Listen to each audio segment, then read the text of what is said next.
नमस्कार। प्रारब्ध पर आप सभी का स्वागत है। मैं अवनीश। बात चंद्रयान की।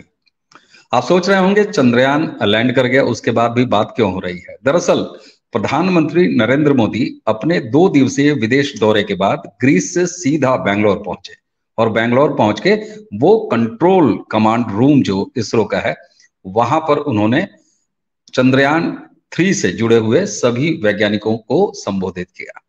प्रधानमंत्री आज भावुक भी हुए, उनकी आंखों में आंसू भी आए और उन्होंने कहा जो बात वो कितनी प्रैक्टिकल है, जरा आप इसे समझें। और साथ ही वो बात ये कैसे बताती है कि किसी भी वैज्ञानिक सफलता के लिए या देश कहीं भी किसी क्षेत्र में कुछ अच्छा कर रहा हो तो उसमें उसके राजनीतिक नेतृत्व का कितना दखल होता है और कितना रोल होता है। भावुक होते हुए प्रधानमंत्री ने यह भी कहा कि मैं जानता हूं कि हम तो अपनी इच्छाएं आपसे कह देते थे, हम आपके ऊपर अपनी इच्छाओं का दबाव बना देते थे कि हमें फलाने मिशन इतने दिनों में या अब तक पूरा करना है, लेकिन हम आपकी परेशानी समझ सकते हैं कि हमने तो मुंह उठा के कह दिया, लेकिन आपको वो करना था। यहां पर वो कमिटमेंट पता चलता है और साफ समझ में आता है कि देश के प्रधानमंत्री यानी आपका हमारा राजनीतिक नेतृत्व भी कितना सजग था और एक टाइम बाउंड काम प्रधानमंत्री कर रहे थे। प्रधानमंत्री की ये आदत है और उनके काम को जितना आप पिछले 9 साढ़े 9 साल में देखेंगे तो वो टाइम बाउंड काम पर ज्यादा यकीन करते हैं और शायद यही वजह है कि वो अपने कामों को मियाद को लेकर बहुत पुख्ता रहते हैं और बहुत दृढ़ संकल्पित भी रहते हैं। साथ में उनकी टीम का जय हो, उनकी टीम का भला हो, चाहे वो इसरो हो, चाहे उनके मंत्रिमंडल के और सदस्य हो, उन कामों को उन तय समय रेखा के बीच पूरा भी कर लेते हैं। खैर, वापस आते हैं एक बार फिर चंद्रयान की तरफ। प्रधानमंत्री ने एक तो ये कहा कि हर साल 23 तारीख को अब भारत में स्पेस डे के तौर पर मनाया जाएगा। चलिए, लेकिन उसी के साथ असली खेल शुरू हुआ जब प्रधानमंत्री ने चंद्रयान 3 की लैंडिंग पॉइंट का नाम रखा और वो नाम था शिव शक्ति पॉइंट। इस देश में जहां भारतीय संस्कृति के रिचुअल्स को लेके बिना वजह मुहर्रम मचाए जाने की रवायत रही है, वहां शिव शक्ति नाम अगर आ जाए तो फिर आप सोच सकते हैं, लेकिन शिव शक्ति नाम क्यों? शिव, प्रधानमंत्री ने खुद कहा कि शिव डिनोट करता है हमारे पूरी विराटता को, सनातन की विराटता को, और उसी के साथ शक्ति। क्योंकि आप सभी ने देखा होगा कि चंद्रयान 3 चाहे चंद्रयान 2 रहा हो, हमारे इसरो के साइंटिस्ट में महिलाओं का यानी मातृशक्ति का बहुत बड़ा योगदान रहा है। तो शक्ति उसको रिप्रेजेंट करता है, शिव शक्ति। भारत के लिए, भारत सनातन के लिए, भारतीय राष्ट्रीय संस्कृति के लिए इससे बड़ा कोई सिंबॉलिक रिप्रेजेंटेशन नहीं हो सकता, गौरवपूर्ण क्षण नहीं हो सकते। बहरहाल आते हैं एक दूसरे नामकरण पर। एक दूसरा नामकरण भी किया प्रधानमंत्री ने, चंद्रयान 2, जो कि आंशिक सफल रहा, क्रैश लैंडिंग का शिकार हुआ, लेकिन उसने चांद की धरती को जहां छुआ था, जहां पर गिरा था, उसका नाम भी प्रधानमंत्री ने रखा तिरंगा। और उन्होंने कहा चूंकि पहली बार तिरंगा चंद्रयान 2 लेके गया था चांद की धरती पर, इसलिए जहां हमारा तिरंगा पहली बार चांद से टकराया था, चांद से मिला था, उस जगह का नाम तिरंगा होना चाहिए। अब शिव शक्ति, चंद्रयान 3 और चंद्रयान 2 यानी चंद्रयान 2 का तिरंगा, इसी के साथ देश में लोगों को जानकारी मिली और उसी के साथ चुटकी भी ली जाने लगी कि चंद्रयान 1 जहां लैंड किया था या जहां उसने अपना एक छोटा उपकरण चांद की धरती से स्पर्श कराया था, उस स्थान का नाम क्या है। आज देश में बहुत सारे लोगों को यह पहली बार पता चला कि 2008 में चंद्रयान 1 जब गया था, जिस चंद्रयान मिशन को शुरू किया था आदरणीय स्वर्गीय अटल बिहारी वाजपेयी ने अपने प्रधानमंत्री रहते हुए, उस चंद्रयान 1 की लैंडिंग साइट जो कि उपकरण वहां टच किया गया था, उसका नाम था जवाहर पॉइंट, या ये कहिए उसका नाम है जवाहर पॉइंट।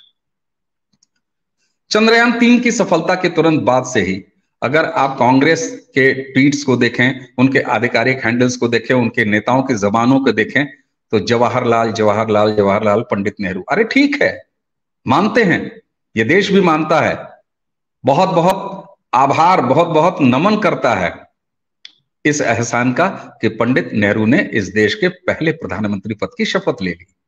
शायद अगर पहले प्रधानमंत्री की शपथ पंडित नेहरू न लेते तो यह देश भी नहीं होता, यह भी कह लीजिए। इससे किसने इनकार किया है? इसरो ने जब अपना पहला चंद्रयान भेजा तो उस साइट का नाम नेहरू यानी पंडित नेहरू के नाम पर जवाहर पॉइंट रखा गया। ठीक बात है, लेकिन यहां फिर वही रवायत एक परिवार की जिस पर ट्रोल हो गई बड़ी बुरी तरीके से, और इस समय जब हम बात कर रहे हैं आपसे तब भी कांग्रेस बहुत बुरी तरीके से ट्रोल हो रही है कि आखिर परिवार के उस नाम का मोह चंद्रमा पर जाकर भी नहीं छूटा। शिव शक्ति किसी परिवार के व्यक्ति का नाम नहीं है, तिरंगा इस देश के प्यारे तिरंगा है, ट्राई कलर है, हमारा राष्ट्रीय ध्वज है। और प्रधानमंत्री भी, उनका भी तो एक अलग स्वैग है, और प्रधानमंत्री इस बात के बड़े धनी हैं। वो लाइन मुझे याद आ रही है कि कौन सी बात कहां कैसे कही जाएगी, हो सलीका तो हर बात सुनी जाएगी।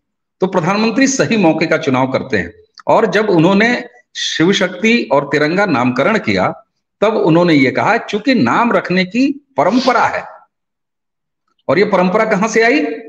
जवाहर पॉइंट से। तो आज देश को यह भी पता चल रहा है कि जमीन पर यानी धरती पर यानी भारत में, भारत से बाहर भी तमाम योजनाओं के नाम, तमाम स्मारकों के नाम, तमाम पुरस्कारों के नाम एक खानदान विशेष, एक परिवार विशेष पर रखने वाला कांग्रेस का सत्ता और सत्ता का उनका आवरण चांद को भी इस मोह से अछूता न कर सका।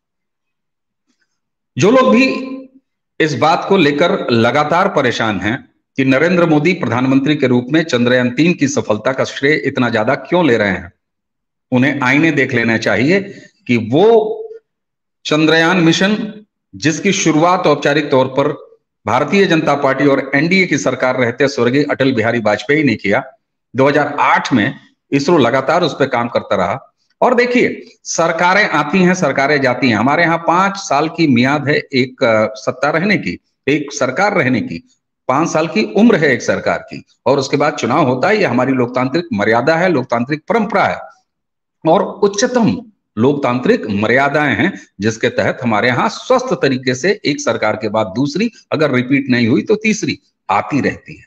लेकिन जो संकल्पना अटल बिहारी वाजपेयी जी ने देखी थी एनडीए के शासन के दौरान, वो 2004 में उनके सत्ता से बाहर होने के बाद भी इसरो, हमारी देश की संस्थाएं उसको चलाते रहे, हमारे वैज्ञानिक उसको चलाते रहे। तो निश्चित रूप से ये पार्टियों के खांचों में बटी हुई संस्थाएं नहीं है, लेकिन कांग्रेस इससे अछूती कैसे रह सकती है? कभी उसने कोरोना वैक्सीन को मोदी वैक्सीन का नाम दिया, तो आज चंद्रयान को भी वो मोदी के नाम से जोड़ रही है। लेकिन बेशर्मी और सस्तापन कहिए कांग्रेस का, वो ये भूल जाती है कि आज जब देश को ये पता चलता है, बहुत सारे लोगों को ये पता चलता है कि मून 1 यानी चंद्रयान 1 की लैंडिंग साइट या उसके टच डाउन साइट का नाम जवाहर पॉइंट था, तो कांग्रेस किस हाल में होगी? मुझे समझ में नहीं आता कई बार कि कांग्रेस ऐसे बयाने लेती क्यों है, और वो भी नरेंद्र मोदी के समय में, जो कि सही समय पर सही जगह पर चोट करते हैं। और आज सूचना क्रांति का समय है, हर हाथ मोबाइल है, हर हाथ असंख्य जानकारियां हैं, तो कांग्रेस परेशान हो रही है। हालांकि कांग्रेस को इस बात से भी नाराजगी है कि शिव शक्ति नाम क्यों रखा गया। अब शिव शक्ति नाम न रखा जाता तो वहां पर चांद बाबा के नाम पर तो कुछ रखा नहीं जा सकता था, या ना चांद मियां के नाम पर कुछ रखा जा सकता था। लेकिन ये भी परेशानी शायद कांग्रेस और कांग्रेस के नेताओं को है। टिप्पणी पहली आ भी चुकी है, पहली प्रतिक्रिया आ भी चुकी है।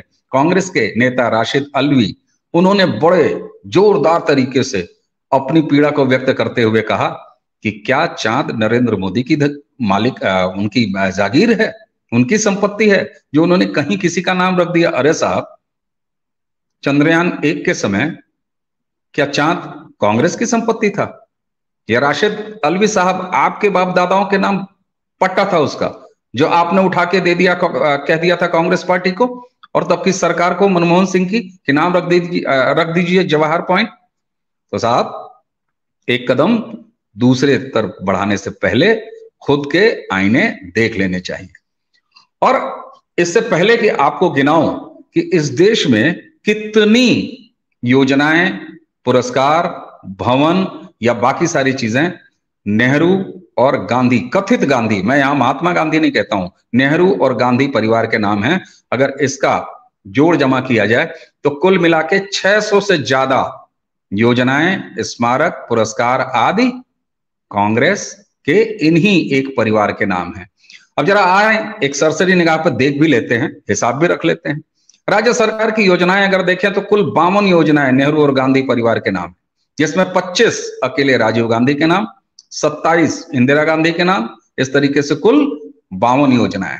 खेल और टूर्नामेंट या ट्रॉफियों के नाम पे आ जाइए साहब तो 29 योजनाएं, 23 राजीव गांधी के नाम, 4 इंदिरा गांधी के नाम और 2 पंडित जवाहरलाल नेहरू के नाम। शैक्षणिक संस्थानों की बात कर लीजिए, यूनिवर्सिटियों की बात कर लीजिए तो साहब कुल 98 नाम इंदिरा गांधी, जवाहरलाल और राजीव गांधी के नाम हैं। 55 राजीव गांधी के नाम, 21 इंदिरा गांधी के नाम और 22 यूनिवर्सिटी संस्थानों के नाम पंडित जवाहरलाल नेहरू के नाम पे है। कुछ और चीजें आ जाइए, 74 सड़कें, जगह और इमारतों के नाम इन्हीं परिवार के नाम, 51 अवार्ड्स के नाम इन्हीं परिवार के नाम, 39 चिकित्सा संस्थान और अस्पतालों के नाम इन्हीं परिवार के पास, 37 संस्थान, चैरिटेबल संस्थान और फेस्टिवल्स यानी उत्सवों के नाम इन्हीं परिवारों के नाम है। तो जिनके अपने घर शीशे के होते हैं वो दूसरों के घरों पर पत्थर फेंकने की हिमाकत नहीं करते, लेकिन फिर भी ये न जाने कौन सी मजबूरी है कांग्रेस की जो बार बार, और कई बार तो मुझे यह लगता है कि नरेंद्र मोदी और अमित शाह और आज की भाजपा जिस तरीके से काम करती है उसके ट्रैप में बार बार कांग्रेस फंसती है। एक और बड़ा इंटरेस्टिंग फैक्ट आपको जान के अच्छा लगेगा, मैं नहीं कह सकता कि अच्छा लगेगा या क्या लगेगा, लेकिन मैं बता रहा हूं आपको कि कैसे इस देश में आज गोदी मीडिया का कुछ नाम ऐसे टीआरपी खोर लोग लेते हैं जो लगातार सत्ता की मलाई काटते रहे और प्रधानमंत्री के साथ उनके हवाई जहाजों में सफर करते रहे, शराब से नहाते रहे और 5 स्टार होटलों से लेकर 7 स्टार होटलों में सत्ता का सुख भोगते रहे। उन लोगों को आज गोदी मीडिया जरूर दिखाई देता है। आज ये कहा जाता है कि साहित्यकार और तमाम सांस्कृतिक लोग सरकार का गुणगान कर रहे हैं, लेकिन आपको जान के आश्चर्य होगा, अच्छा लगेगा, क्या लगेगा मैं नहीं कह सकता, बता रहा हूं। उस्ताद अमजद अली खान सरोद वादक, सबने नाम सुना होगा, बड़े सरोद वादक हैं, बहुत सारे रागों की रचना की, लेकिन इन्हीं उस्ताद ने 3 और सरोद के रागों की रचना की। जरा देखिए, एक राग उन्होंने रचा, राग प्रियदर्शनी, और ये राग प्रियदर्शनी उस्ताद अमजद अली खान ने समर्पित किया श्रीमती स्वर्गीय इंदिरा गांधी को। यानी इंदिरा गांधी जी के नाम पर उन्होंने सरोद का एक शास्त्रीय राग बना दिया, राग प्रियदर्शनी। और उस्ताद यहीं तक नहीं रुके, वो और आगे बढ़े। क्यों? क्योंकि श्रीमती इंदिरा गांधी के पुत्र स्वर्गीय राजीव गांधी भी तो प्रधानमंत्री थे। एक बार फिर उस्ताद की रचनाशीलता जगी और उनकी संगीत साधना जगी, और जग के उसने एक और राग की रचना की। उस राग का नाम था राग कमल श्री, और राग कमल श्री को उन्होंने समर्पित किया स्वर्गीय राजीव गांधी को। तो ये थी उस्ताद की यात्रा, संगीत यात्रा। आप सोचिए कि सत्ता के शीर्ष पर बैठे लोगों के नामों पर राग की रचना। हालांकि अमजद अली खान साहब सिर्फ वहीं तक नहीं थे, बल्कि उन्होंने जवाहर मंजरी नाम के भी एक राग की रचना की है। तो ऐसा देश और ऐसी कांग्रेस की सत्ताई परंपरा, जहां कलाकारों, रचनाकारों, साहित्यकारों और उनसे लेकर वैज्ञानिकों को, इस देश के वैज्ञानिकों की उपलब्धि उस तक पर अपने नाम का छाप लगा देने की रवायत हो, उन्हें भला चंद्रयान 3 के सफल होने के बाद उसके टच डाउन, उसके लैंडिंग पोजीशन का नाम शिव शक्ति कैसे बर्दाश्त हो सकता है? इस देश ने 600 से ज्यादा आपके परिवार के नाम की संस्थाएं, जगहें, स्मृतियां बर्दाश्त की है ना, और कर रही हैं। तो ऐसे में आप सभी का ये रुदालीपन नहीं बनता है, बिल्कुल नहीं बनता है। ये कांग्रेस की बुद्धिहीनता है कि वो बार बार नरेंद्र मोदी से आगे निकलने की जबरिया होड़ में अपने ही दांत मुंह फोड़वा लेती है, और एक बार फिर नरेंद्र मोदी उनसे बहुत आगे निकल गए। नरेंद्र मोदी आज भावुक भी हुए और चंद्रयान 2 के समय तत्कालीन इसरो चीफ को गले लगाते हुए, उनके आंसू पोंछते हुए, उनकी हिम्मत हौसला बढ़ाते हुए, उनको आश्वासन देते हुए कि आप अगली बार जरूर सफल होंगे, वो प्रधानमंत्री तब जितने दृढ़ दिख रहे थे, आज भारत लौटकर सबसे पहले अपने देश के वैज्ञानिकों को प्रणाम करने बेंगलोर पहुंचे जब, तो वहां खुद फपक पड़े। ये दिखाता है कि देश का राजनीतिक नेतृत्व जब अपने देश के संस्थानों के साथ कदम से कदम मिलाकर, और सिर्फ कदम से कदम मिलाकर चलने का नाम पैसा अलॉट कर देना नहीं होता है।